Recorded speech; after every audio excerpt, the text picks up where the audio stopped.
Сега го поканувам Драги Змијанац, основач и председател на првата детска амбасада Меѓеши, да даде заклучок и согледување за извештајот за состојбата со правата на децата. Повели, Драги. И благодарам, Фатмире. Благодарам и на присутните новинари. Јас нема да се фокусирам околу присуството на новинарите на оваа пресконференција. Веројатно за тоа може ќе имаме друг настан. Сега ќе се фокусирам на она зашто навистина ретко се прави. После 10 години излегуваме повторно со извештај во сенка, подготвен од 32 граѓански организации, кој дава поинаква слика од оној од државниот. Се надевам покритичен, бидејќи сме грасрут организации кои работат на терен и верувам дека податоците се релевантни. Во однос на граѓанските права и слободи, морам да нагласам дека се уште постојат деца кои не се регистрирани во матична книга на родените, така наречени деца фантоми, од кои повеќето се роми, но нивниот број точно не се знае, иако еднаш излезе Министерство за труд и социјална политика со некаква бројка од 330 деца, но знаете, сивата бројка може да оди 1:5, па и повеќе. Државата нема превземено мерки за елиминирање на практиката на тајно посвојување, што не е во согласност со Конвенцијата за правата на детето, имено ги штити родителите, условно кажано, кои под одредени околности се откажале од детето, што не значи дека не може да се предомислат, го третираат според Законот за семејство како тајност, а Конвенцијата предвидува детето се ги знае своите биолошки родители поради сплет на многу околности, вклучувајќи го и избегнувањето на инцест.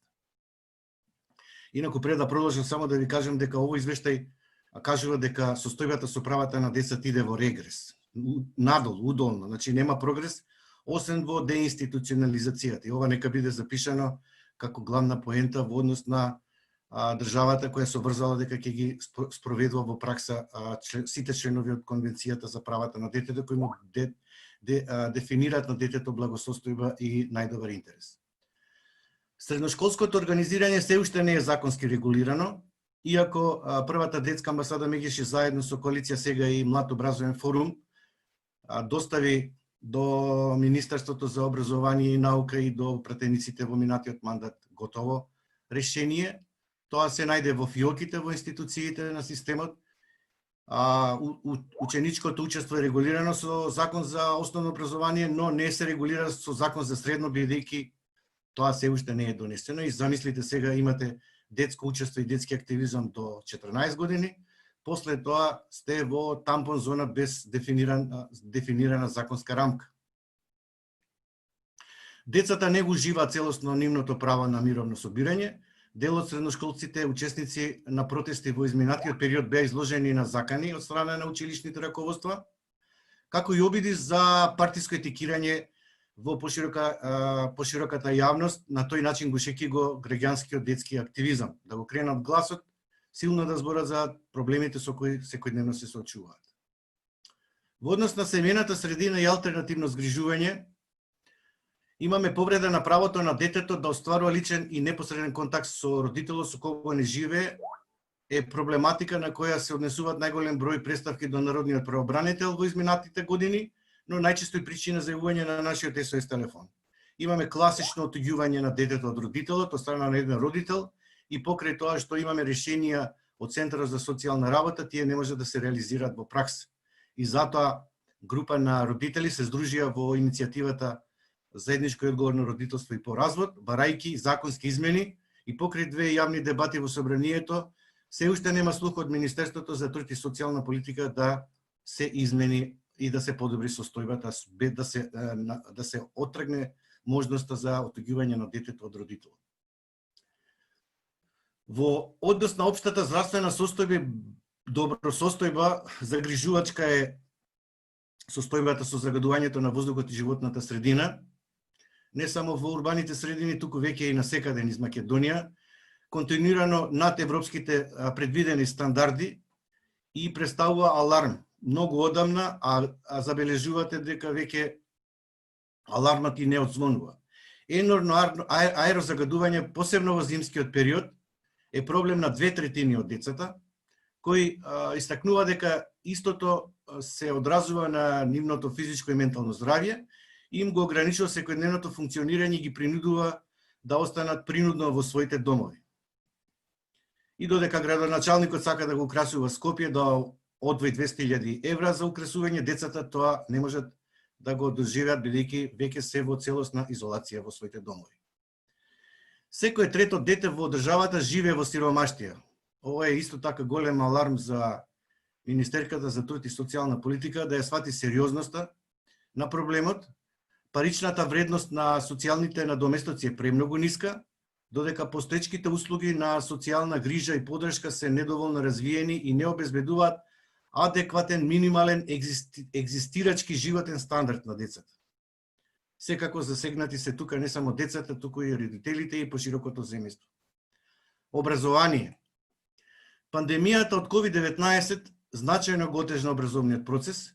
Не сите ученици беа во можност да следат онлайн настава, поради немање технички уреди интернет и да добијат исто ниво на поддршка во домот. Декларативното залагање на Министерката за образованието дека е достапно и предвидено за секое дете, ги оневозможува најранливите категории да не можат да следат квалитетна онлайн настава. Не е доволно со печатен материјал или на телевизија и не се во еднаква состојба.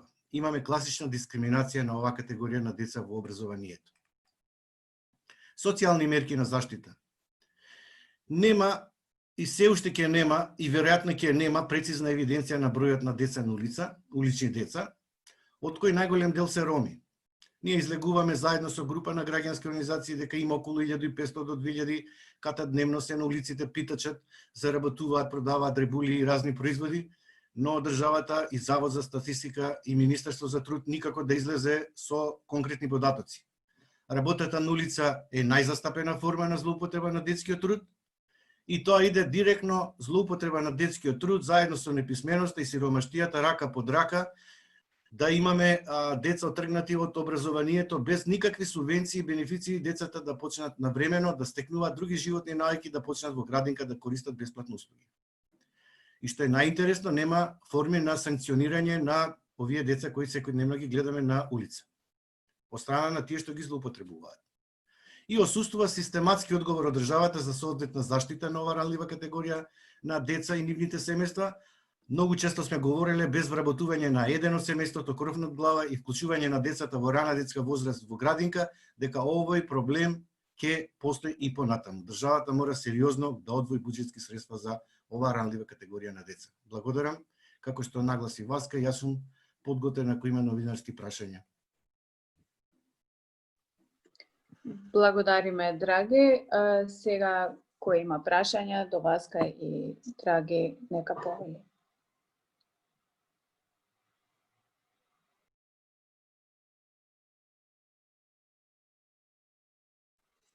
И сега што е проблемот, одма да продолжам, бидејќи немате прашање, еве јас ќе ви кажам. Сега откако ќе утврдиме состојбата, ќе доставиме извештај до Комитетот за правата на децата.